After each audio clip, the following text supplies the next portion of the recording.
sa God and family. Ayan. So, ang verse po natin ay sa 2 Samuel 6:11. Ayan. Nakalagay, sabi ko sa Bible, sino po mayroong 4 B's? Muna. Para masabayan niyo po ako. Ayan. Sabi ko sa 2 Samuel 6:11, 3 buwan na natili roon ang kaba ng tipan ni Yahweh. At pinagpala ni Yahweh si Obed-Edom at ang kanyang sambahayan. Ayan. So, pulihin yung pagkakabasa ng salita ng Diyos. Amen. Doon sa, alam na po natin, no, simula, kinukwento na natin si Obed-Edom. Ano ba yung mga makukuha natin sa buhay niya? Ayun. So, ano ba nangyari? Doon sa Ark of the Covenant, alam po natin na si Usa po ay namatay. Dahil hindi po siya isang Levite. Yung Levite po, yun po yung mga naglilingkod sa simbahan, sa templo ng Diyos. Ang ginawa lang naman po ni Usa is, ayaw niya pong matumba yung Ark of the Covenant na yun po yung pinakahuli po sa kanila. Kasi yun po yung nag-represent ng presence of God. Ayun po. So, anong nangyari po kay nagkaroon po ng total transformation sa buhay po ni Obed-Edom. So, mayroon po 7 blessings na nakuha ni Obed-Edom. Ayan. So, mamaya, yun po. Una, total transformation. Kasi, from ordinary, naging extraordinary siya.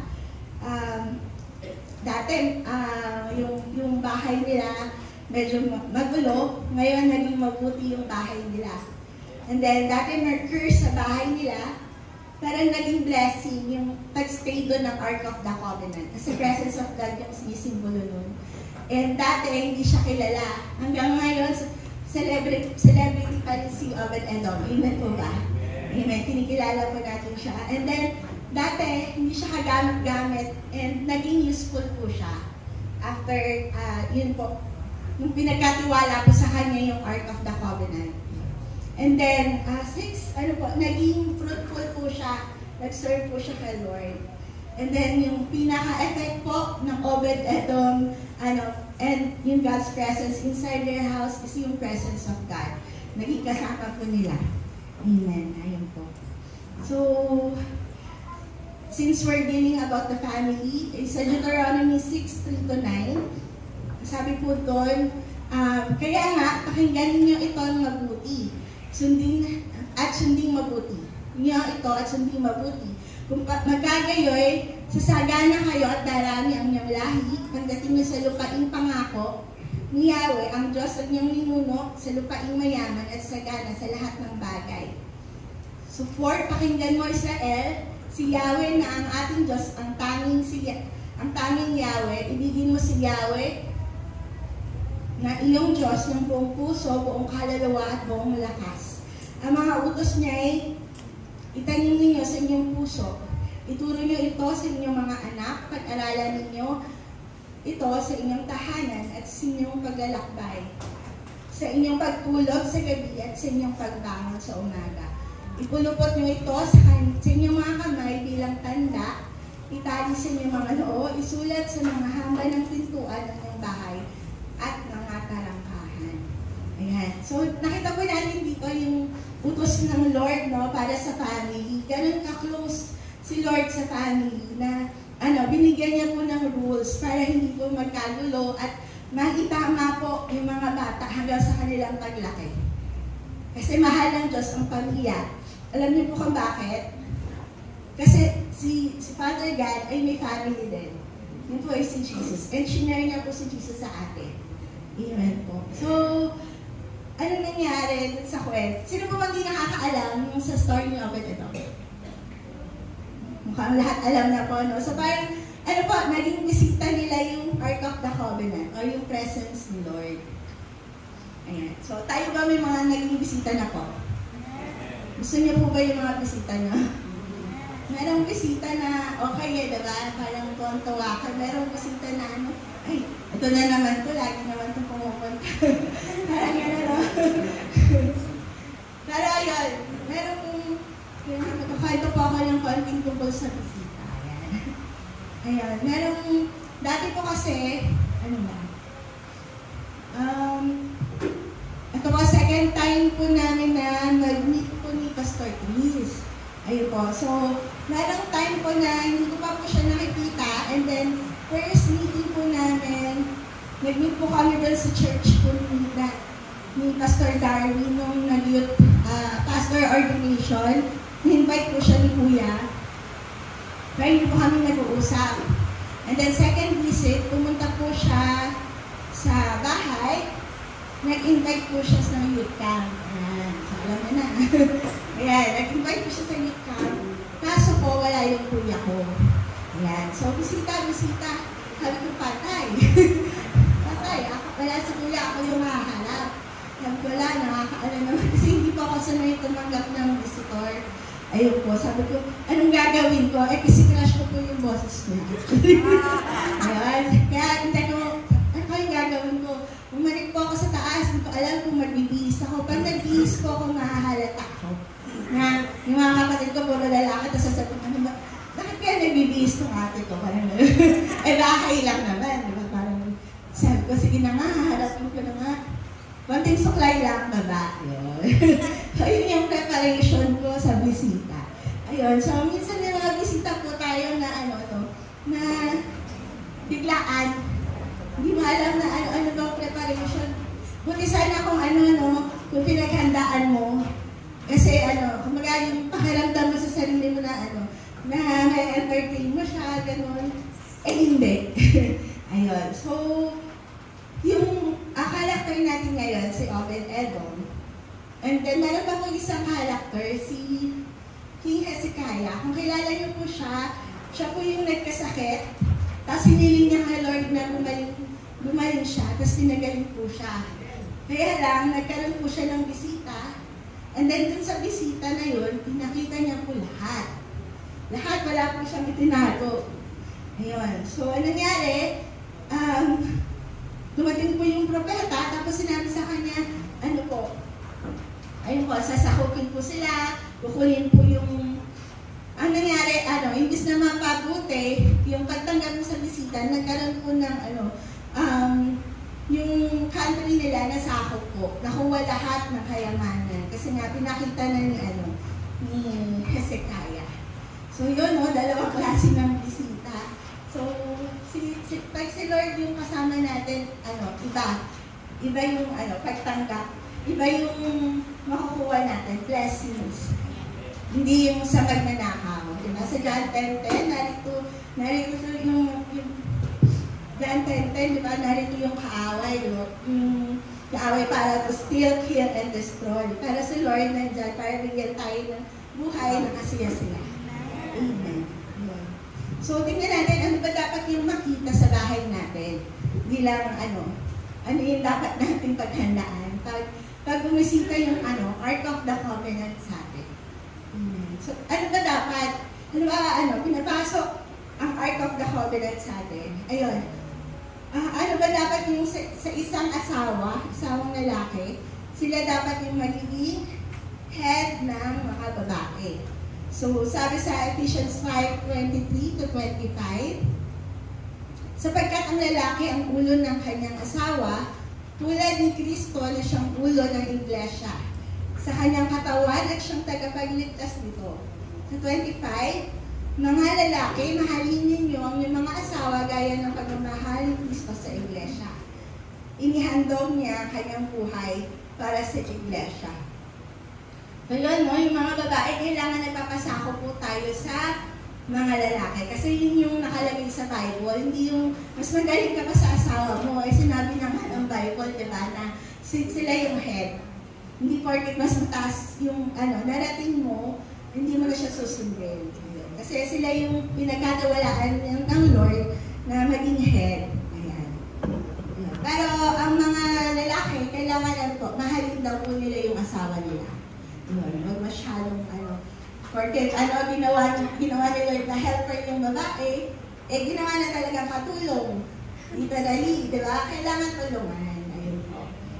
Amen. So number 2, ano naman yung role ng wife? Ayan. So sa Ephesians 5:24-33, kailangan ng wife nagpapasakop. Kung paano nasasakop ni Kristo ang iglesia, gayun din naman ang babae, ay dapat pasakop ng lubusan sa kanilang asawa. Kaya kayong mga lalaki, mahalin ninyo ang inyong mga asawa, 33, gaya ng inyong sarili, at mga babae, igalang naman ninyo ang inyong asawa. Kailangan nila ng respect. Hindi po dapat mas superior pa sa kanila. And both parents, kailangan dinidisiplina po ang mga anak sa loob ng tahanan. Sa Ephesians 6:4, kung paano natin dapat disiplinahin yung mga anak, sabi po doon, mga magulang, huwag kayong gumawa ng mga bagay na ikagagalit ng inyong mga anak. Do not provoke them na magalit. Sa halip, palakihin nyo sila ayon sa disiplina at katuroan ng Panginoon. Amen. Kasi po yung salita ng Diyos, yun po talaga yung mabisang panlaban sa mga enemies, sa mga wiles ng enemy. Kaya pag sinabi niyo po yung salita ni Lord sa pagkukorek, tiklop na agad ang kalaban. Amen. So sa mga nanay, mga tatay, ayun po, i-incorporate niyo po yung sa araw-araw, kung paano niyo po i-relay sa mga batang ito yung disiplina na kailangan po nila. Amen. So, paano po natin sila didisiplinahin kung hindi po natin alam po yung nilalaman ng salita ng Diyos.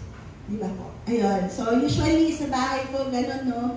Hindi po sinasabi ni Pastor yung verse, pero sa pool na kagad kami. Ayun po. So, ganun po araw-araw. Kasama po ako sa disiplina. Ayan. So, naman sa mga anak. Ayan. So, mga anak, sa Ephesians 6:1-3, sabi doon, Ephesians 6:1-3, mga anak, sundin ninyo ang iyong mga magulang sa Panginoon sapagkat ito ang nararapat. Igalang mo ang iyong ama at ina, ito ang unang utos na may kalakip na pangako. Ikaw ay giginhawa at hahaba ang iyong buhay sa lupa. So yan, makikita po natin na yung mahaba yung buhay ng mga parents ngayon. Nakita natin yung pag-aalaga nila at paggalang. This one is true kasi nakita po namin to sa mga kamag-anak. Talagang nakita po namin na inaalagaan nila yung parents nila, talagang yung paggalang. Ayun po, kaya kahit may sakit po sila, humaba po yung buhay nila. Amen. Kasi sinunod po nila yung utos ng Diyos. Amen. So kahit anong mangyari, kahit anong sabihin ng parent mo pa rin yun. Amen. Binigay sa iyan ng Diyos para iayos yung sarili mo. Kaya dapat, wala tayong choice. Kailangan sumunod tayo sa parents natin kasi yun po yung utos. Amen. Ayun po.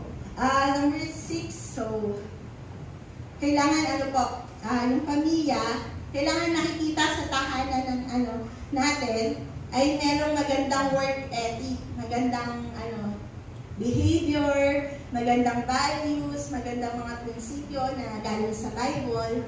Ayun po. So, dapat ang pamilya, nag-pray at nag-aaral ng salita ng Diyos. So, yun. Nasubukan nyo na po ba mag-pray bilang isang pamilya? Amen. So, palakpakan nyo nga po yung nag-pray bilang isang pamilya. Amen. Sana wag lang sa pagkain, no? Kasi yun doon po sana pag may mga concern po, yung mga tatay, pwede nyo pong kausapin yung anak nyo. Kasi minsan gano'n, no? Minsan tahimik lang yung mga tatay. Ang result, yung mga bata, hindi rin nag-open up kasi tahimik lang. So, subukan po natin na pag-pray sila, mag-share tayo ng word. Ayun, para malaman po natin kung ano yung nilalaman ng puso nila. Ayan. So, sabi po doon, sa Kawikaan 6:6-8, tingnan mo ang mga langgam, ikaw na nag-ubod, na taong ubod ng tamad. Pamumuhay niya imasdan mo at nang ikaw ay mamulat. Kahit sila'y walang pinunong sa kanya'y nag-uutos, walang tagapamahala, tagapamasida sinusunod, ngunit na nag-iimbak ng pagkain sa tag-araw, kailangan iniipon kung panahon ng anihan. So, ito, huwag daw po tayo maging tamad sa family. Yung parang nagpo-provide ka lang. Maraming, aspect ang pamumuhay ng isang tao, emotionally, socially, physically. Huwag lang yung pagbusog yung binibigay natin, kundi lahat. Ayun po. So, kasama yun sa pinapagawa ni Lord, yung pag-aalaga sa kawan. Unang-una sa pamilya. Amen. Ayun po. Kailangan tingnan natin yung mga langgam. Kahit walang nakatingin, masipag po sila. Ayun. So, sa prayer, sabi ko, kabilin-bilinan ko sa Thessalonians, 1 Thessalonians 5:17, sabi, palagi kayong manalangin. Ayan. So, gawin niyo na po itong gawin niyo na pong way na araw-araw, kung gusto nyo, sabihin nyo kay Lord. Kasi sayang pag hindi nyo ginamit yung communication, sayang yung benefits. Sabi nga, diba, kung hindi nyo alam yung benefits, ay sayang, na-expire na pala. Diba? Si Lord, ang daming benefits. Kaya yun, gamitin natin ito, sabi ni Lord, palagi mo manalangin. Hindi yung gabi lang, hindi yung kakain ka lang. Ayun po. So, 2 Timothy 2:15, sa family, dapat sabi dito, sikapin mo maging kalugod-lugod sa paningin ng Diyos, isang manggagawang walang dapat ikahiya at tapat na nagtuturo ng katotohanan. Ayan. So, sa John 4:24, ang Diyos ay Espiritu, kaya dapat siyang sambahin sa Espiritu at katotohanan. Ayun po. Lahat po tayo dapat ituruan natin sila ng proper worship. Hindi yung yung ikaw mag-worship, pero yung anak mo, iniwan mo na sa bahay, naglalaro ng cellphone. Diba, gusto na ngayon yun. Tapos, paglaki nila, sasabihin mo, pura ka cellphone, 2 years old, malang pinagsa-cellphone na. Diba? Parang, babaliin mo nung malaki na, pero doon mo siya pinalaki. Amen. So, dapat palakihin po natin siya ng kung ano yung ways na gusto ni Lord. Kung gusto ni Lord na nag-worship sila, simulan mo habang bata. Diba? May mga naman po, kantang pang bata. Ayun po. Sila kahit hindi po turuan, kung ano po yung nakikita nila sa parents o sa matatanda, ginagaya po nila. Kaya kung ano yung lumabas sa bibig nila, malamang narinig po nila yon. Kasi hindi yung madalas nilang kasama. Diba? So, ayun, ingatan po natin sa ating tahanan. Mamaya dumating si Lord, tapos narinig sa anak mo, iba yung sinabi. Nakakahiya, di ba po? Parang, ay, tahanan namin, nagsasalita ng ganito. Sino ba? Magulang yan? Sino kasama niyan lagi? Diba? So, dapat ingatan po natin yung kaban ng tipan sa tahanan. Ito po ang pamagat mo, ingatan ang kaban ng tipan. Ayun po. And, serve Him faithfully. Yan.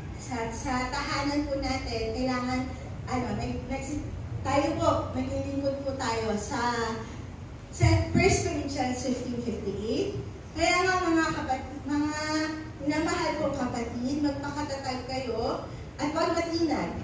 Maging masipag kayo sa paglilingkod sa Panginoon. Dahil alam ninyo, hindi masasayang ang inyong paghihirap para sa Kanya. Amen. So alam ni Lord na maraming darating. Kasi nabi niya na magpakatatag ka. Diba? Ilang beses to sa Bible, kung nagde-devotion po tayo, message na po yun. Word of advice talaga nila na magpakatatag, huwag patitinag kahit anong problema. Yun, lagi ko naririnig si Lord unang nalalaglag pag may problema. Mali po, dapat kay Lord ka mas unang kumapit. Amen. Subukan niyo po, subukan niyo talaga. Sabi nga, taste and see, diba? Yung goodness ni Lord, yun. Talagang totoo yung mga promise ni Lord. Amen. Kaya manatili tayo kay Lord kasi yun po yung kailangan natin sa buhay. Nakakatakot malaglag sa kamay ng Panginoon. Amen. Ayun. So sabi dito, maging masipag kayo sa paglilingkod. So medyo guilty, no? Kasi minsan minsan napapagod din po tayo, pero uunahin pa po ba natin yung worldly things kaysa kay Lord? Isipin po natin, ang nagbigay ng trabaho po natin ay si Lord. Amen. So dapat sa Kanya tayo po magbalik. Sabi ng kanta, nararapat ka sa papuri. Nararapat po talaga. Kasi siya lahat ng bigay ng ano meron tayo ngayon. Amen. Amen. So, yun. Kung mag-worship ka, bigay mo na ng todo. Hindi yung, ay nakikita ako, nakataas ng kamay. Nahihiya ka pa, no? Si Lord lang naman yung nakakakita sa'yo. You have an audience of one. Amen. So, yun. Doon natin yun yung maibabalik natin sa Kanya. Hindi yung bigay lang ng bigay sa atin sa Lord. Tayo naman nagbigay. Amen. And worship means hindi lang yung pagkanta, pagsayaw, kundi yung araw-araw na ginagawa natin sa buhay. Yung way of life mo, yung actions, speaks, kung ano yung wino-worship mo sa buhay mo. Amen.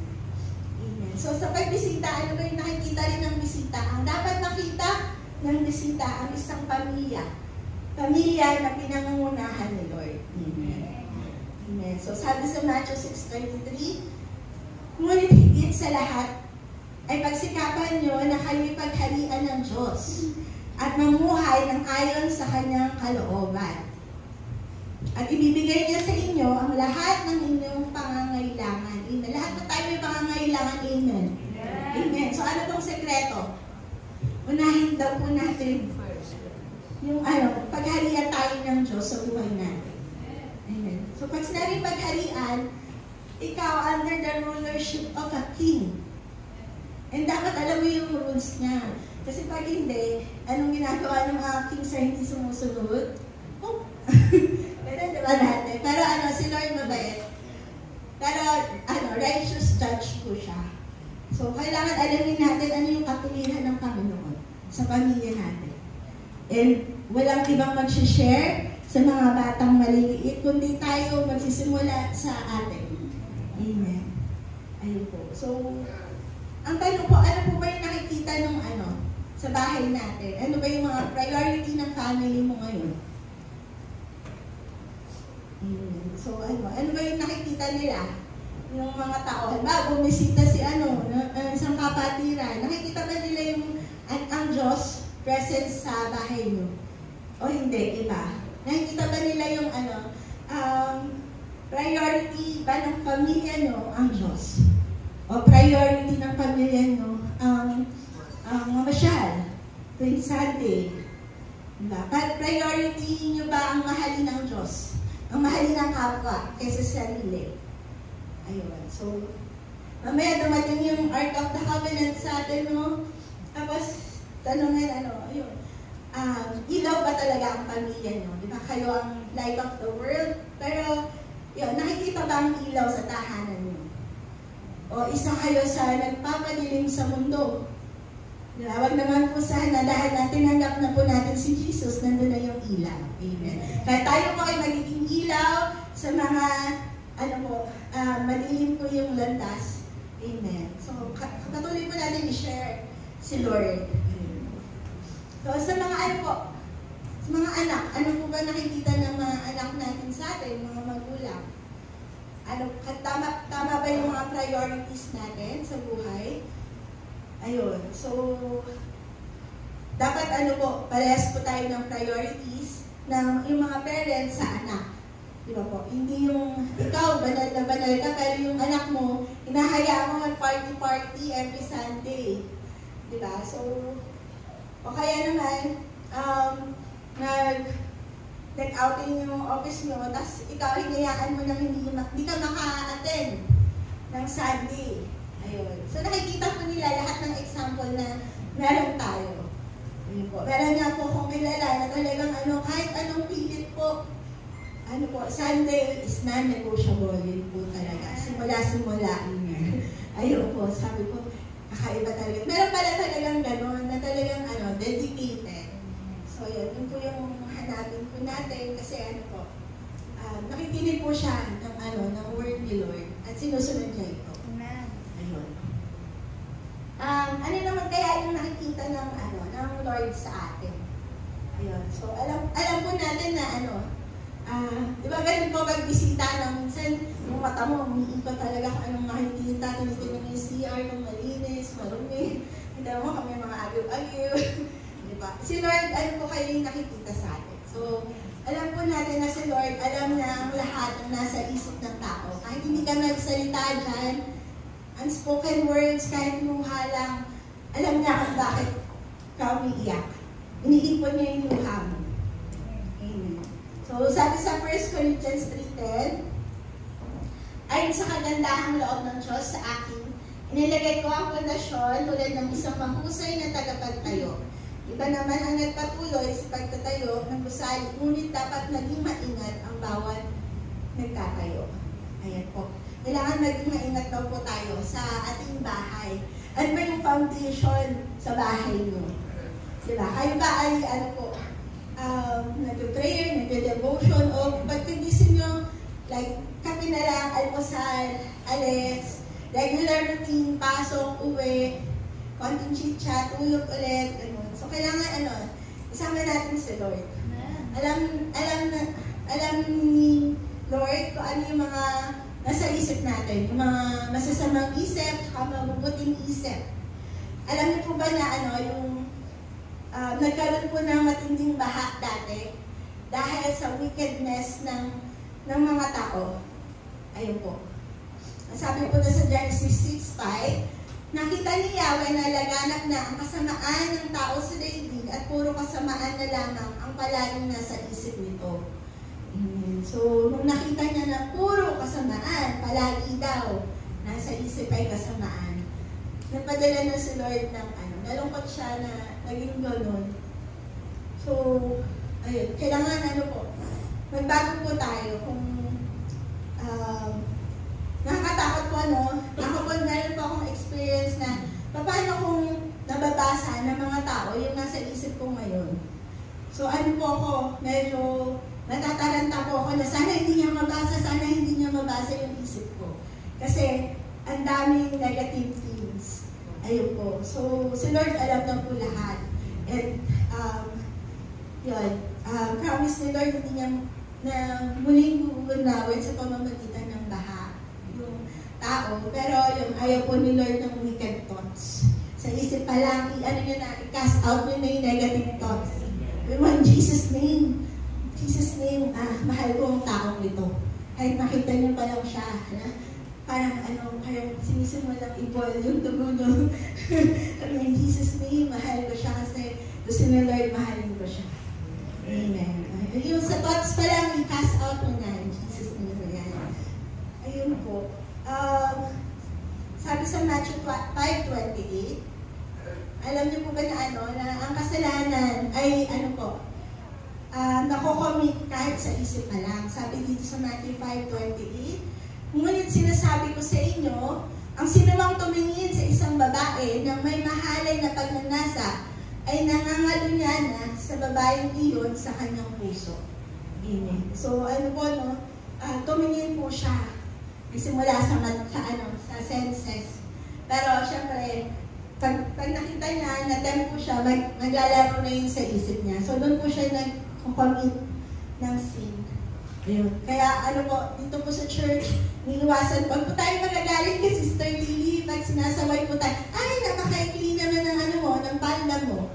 Amen. Ang sabi po sa Bible, ang kababaihan ay dapat manamit ng mahihinhin. Ayan, maayos. Ito po ay sa Bible, pinapatupad lang po natin yung rules ni Lord. Yun po. Kasi ayaw din po natin na tayo yung maging cause ng kasalanan. Diba? Ng ating kapatiran. Amen. So, dito, yun naman, meron namang nasa labas, pero pagdating naman sa loob, sobrang haba ng damit. Pero pagdating sa FB, labas-labas yung cleavage. Diba? So, ganun din. Kailangan maging consistent po tayo. Kasi, ang FB po, ang mga social media, kung saan po yan nakakapunta. Kaya, piliin po natin yung isi-share natin. Kung nakakakos ba ito ng kasalanan, hindi mo alam, cause ka ng sin. Diba? Sabi, kung sino man yung naging cause ng pagkakasalan ng iba, mas mabuti pa sa kanyang nahulog po sa Baguio, di ba po? Yun, so nire-phrase ko lang. Pero ganun po, kailangan iwasan po natin na tayo yung maging cause ng pagkakasala ng iba. Amen. Kahit sa isip pa lang. Amen. Dahil ayaw po ni Lord, si Lord ay holy. So kailangan maging holy tayo. Kasi yun po yung gusto ni Lord. Ayan. Sige nga, tapakin mo yung katabi mo. Gising ka pa ba? May bisita ka ba mamaya?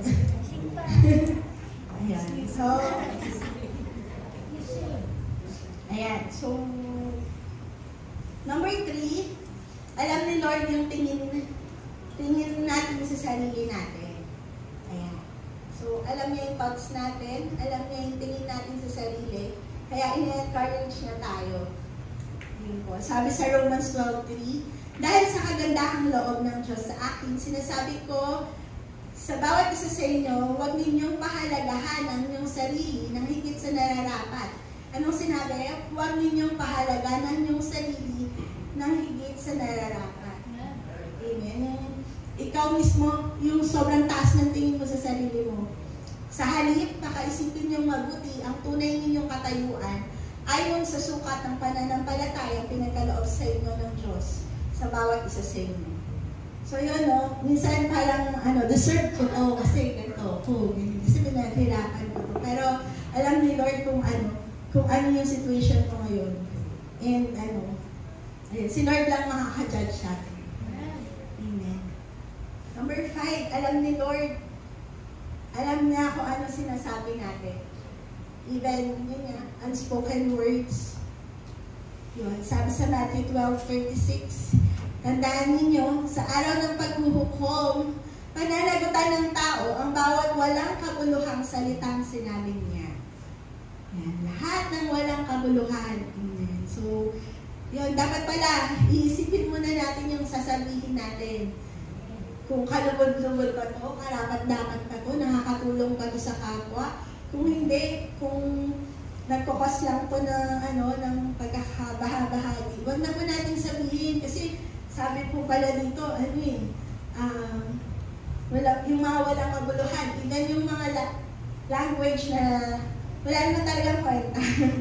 Pero minsan nagkukos po ng away, ayan, marami po yan Ayan, hindi na po natin isa-isahin. So, piliin po natin yung maayos na salita, pananalita. Even sa family, pwede mo naman sabihin ng maayos, di ba po? Sino po dito mga nag-asawa na? Ayan. So, minsan minsan hindi na po natin tinatawagan yung family natin pag nag-asawa na tayo. Kailangan nandun pa rin yung caring and love sa family. Ayun po. So, kahit sa text, minsan nag-I love you tayo. Pero mas maganda po yung verbal. Amen. Kasi pag verbal po, may feelings. Ramdam po nila, no?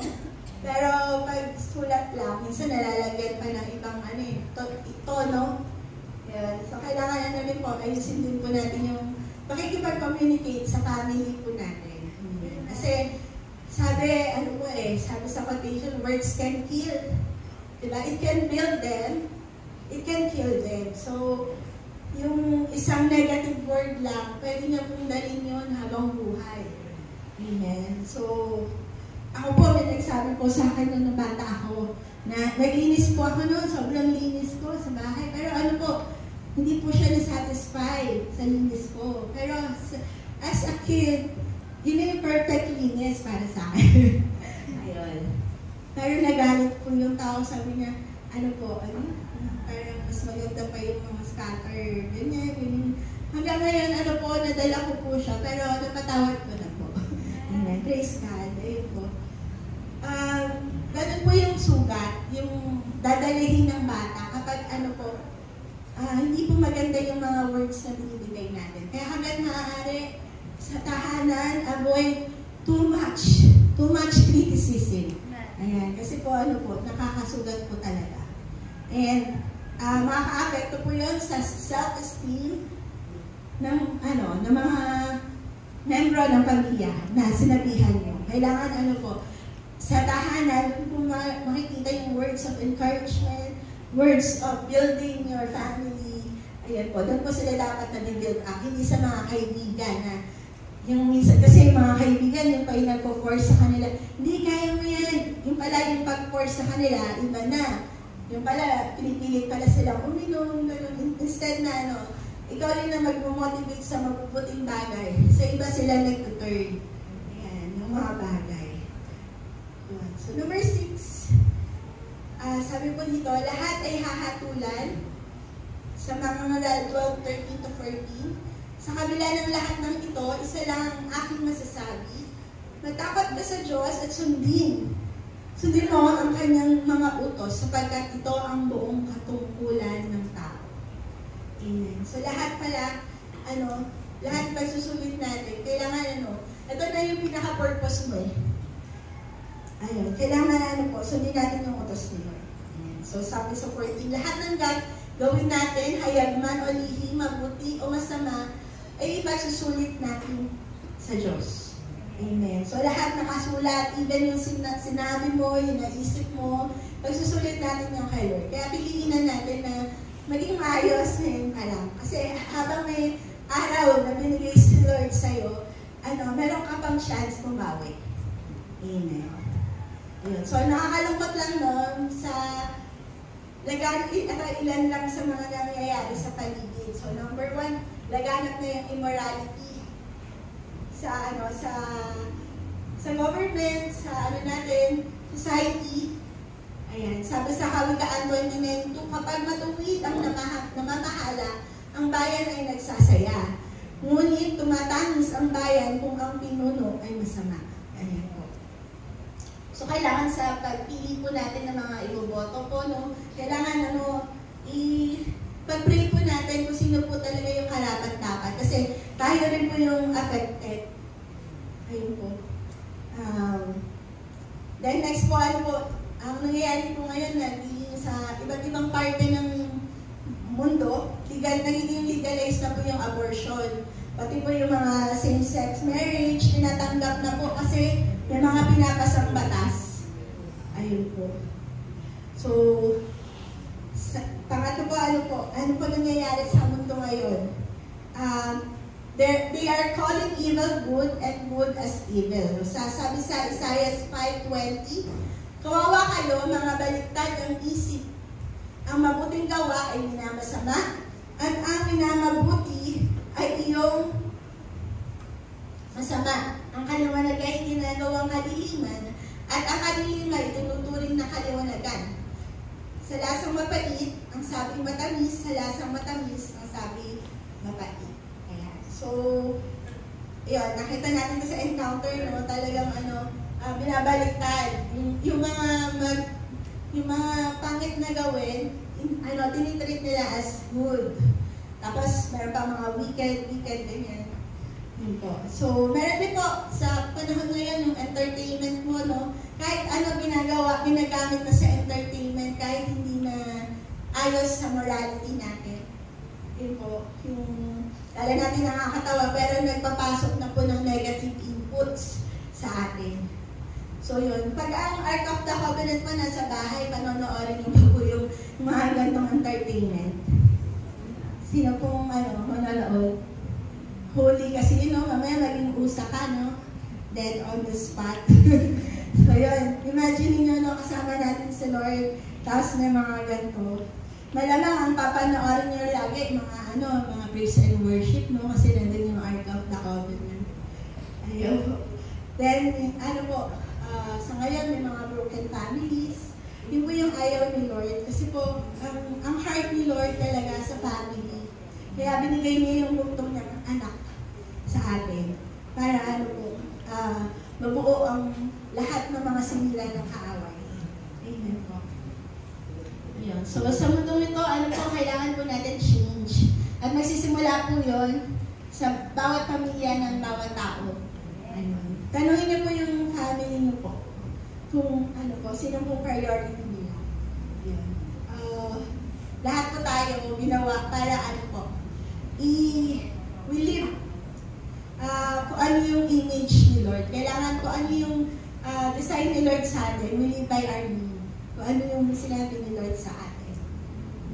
So, sabi sa Lucas 16:10, Ang mapagkakatiwalaan sa maliit na bagay ay mapagkakatiwalaan din sa malaking bagay. Ang magdaraya sa maliit na bagay ay magdaraya din sa malaking bagay. So ano ba yung pinagkatiwala sa iyo ng Diyos ngayon? So, kailangan maging ano ba yung little sa inyo? Ano yung pinagkatiwala sa inyong bahay, kapatid, kaibigan, trabaho? Kailangan maging faithful po tayo sa pera na binigay ni Lord, sa family mo, sa mga anak mo.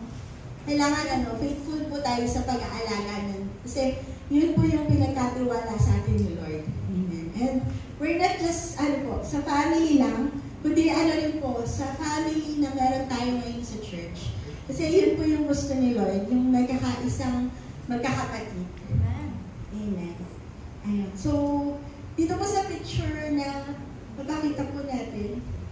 Ayan. So, nakikita po dyan yung pag-iingat po ng Ark of the Covenant. At meron po isang picture na ang nakalagay po, yung laman po ng Ark. Ayan. So, ganun po yung pag-iingat po nila, no? Yung mga Levites po, sila po yung nag-carry. Ayan. So, sa panahon ngayon, ang mga pinagkatiwalaan po ng Diyos ay tayo. Amen. At yung Ark of the Covenant, ay dalhin po natin sa ating bahay. Paano po? Para magkaroon po tayo ng blessings. Katulad ng meron si Obed-Edom. Di ba po? Yung 7 blessings kanina na binigay niya po. Ayun. So, ikaw po yun yung Levite ngayon. Amen. Ikaw rin si Obed-Edom. So, tanggapin natin yung Ark of the Covenant. Binibigay sa atin yung Ark of the Covenant. Sabi ni Lord, ingatan. Ingatan. So, I believe hindi lang siya for 3 months. Yung mananatili ang Ark of the Covenant. Bakit po? Kasi ang Ark of the Covenant, sumisimbolo ng presence ni God. Ay gusto ni Lord, ang presence ni God lagi nasa atin, nasa puso natin. Amen. Hindi po mahirap sundin ang utos ni Lord kasi po nilagay niya na daw po sa ating mga puso. Amen. Ano ba yung laman ng Ark? Nakita niyo po ba? Nakita niyo kanina? Ayan. So, ang laman ng Ark, ano po isang utos ng Diyos? Ayan. Yung mismo tablet na ukit. Ay, yung inukit ni Lord at binigay kay Moises. Ayan. So, nilagay ko siya sa, at narating po yung mana. Ayan, nakalagay po yan sa golden jar. Ayan. Tapos meron din po siyang rod ni Moises, ay ni Aaron, sorry, na nagsisibol pa ng mga dahon. Ayan. So nakalagay po yan sa sa Ark of the Covenant na sobrang bigat, 256 kilos. Diba? Kaya ganun kadami. So yun, imagine mo na kung ngayon yan, no? Pero ngayon po, alam niyo po ba yung mga sinisimbolo niyan? Alam na po natin yung loss, di ba po? So yun po, yung tablet, hindi na po natin kailangan dalhin. Kasi sobrang bigat po nun, di ba? Kasi nilagay na po yun sa puso. Ingatan niyo yung message ni Lord sa heart. Ayan. Para masunod daw po natin yun. And yung mana, it represents yung providence ni Lord. Di ba po dati, habang naglalakbay po sila, wala po silang makain. Ano po pinakain sa kanila? Yung pagkain ng mga angels. Amen. So, yun po, paalala ni Lord, hindi niya po tayo pagkukulangan. Habang yung Ark of the Covenant, iniingatan po natin sa ating mga tahanan. Amen. Sa ating mga puso. Amen. So, yung rod, ayun po yung pang-correct. Amen. So, meron po siyang symbol. Kasi habang kino-correct po tayo, nung po tayo lalago. Amen. So, wag po tayo masasaktan. Ano ba yan? Lagi na naman ako kino-correct. Araw-araw na lang. Ako na lang favorite ni Pastor. Lalo ako, no? Ayun po. So, wag po tayong masawa dahil dinidisiplina ni Lord yung mga mahal. Amen. So, hindi na po. Pwede na po. Pwede tayo kumayo.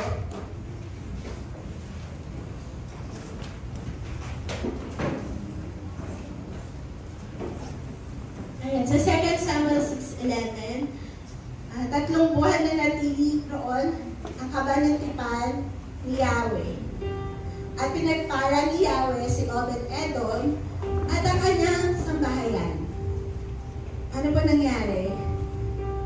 In 3 months, nagkaroon po ng total transformation sa bahay nila. In 3 months, yung magulong pamilya ni Obed-Edom naging okay. In 3 months, yung curses na meron sa family, nagkaroon ng healing. Nagkaroon ng blessings. Yung curse naging blessings po. In 3 months. And si Obed-Edom, dating hindi ordinary, hindi siya napapansin. Naging kapansin-pansin sa mata ng Panginoon hanggang ngayon. So, naging useful po siya. Naging fruitful po yung pagsunod na sa Diyos. At higit sa lahat, yung presence of God na natili po sa tahanan nila. Amen. Hindi lang within 3 months. Presence of God just symbolizes, pero yung experience na kasama mo si Lord, araw-araw namumuhay ka sa salita niya, ayun po ang pinakamagandang application. Amen. Amen. So, siguro po, pag-pray ko po kayo. Lord, salamat po, Lord God, sa message ngayon, Panginoon. Salamat, Lord God, sa inyong mensahe, Lord God, na ingatan namin, Panginoon, ang kabanang-tipan, Panginoon, sa aming tahanan, Panginoon, ang bawat tatay, Panginoon, Lord, we pray, Lord God, na ingatan niyo po sila, Lord God, ang puso nila, Lord God, ay hindi malayo, Panginoon, kung anong design niyo, Panginoon. Hayaan niyo po ang buong pamilya, Panginoon, ay maging ilaw ng mundong ito, Panginoon. Magsisimula sa bahay namin, Panginoon, yung kanya-kanyang bahay, Lord God. Lord, we pray for your presence na manatili, Panginoon. We pray for deliverance, Panginoon, ano mang hindi namin ma-let go, Lord God. Yung strongholds, Panginoon. Lord, kayo mo yung magtatanggal nito, Panginoon. Jesus name, Jesus name. And Lord, we pray, Lord God, na balitan niyo po ito ng mga blessings, Panginoon. And Lord, we declare, Lord God, na kasama ka namin, Panginoon, araw-araw, Panginoon. And Lord, help us, Lord God, to take care of the heart, Panginoon. Maraming salamat, Lord God. We bless each and every one, Lord God, na may represent na pamilya dito, Panginoon. Lord, I pray na i-share din po nila, Lord, yung word niyo, Panginoon, na mag-iingat sa buhay nila until eternity, Panginoon. In Jesus' name, Lord, we declare miracles, healing, blessings, Lord, in your presence, Lord God. Lord, is fullness of joy, Lord God. Lord, we declare joy, Panginoon, sa tahanan ng bawat isa, Lord God. We declare peace, Lord God. We declare unity, Lord, even in this church family, Lord God, JCF family, Panginoon. Lord, we pray na maingatan, Lord God,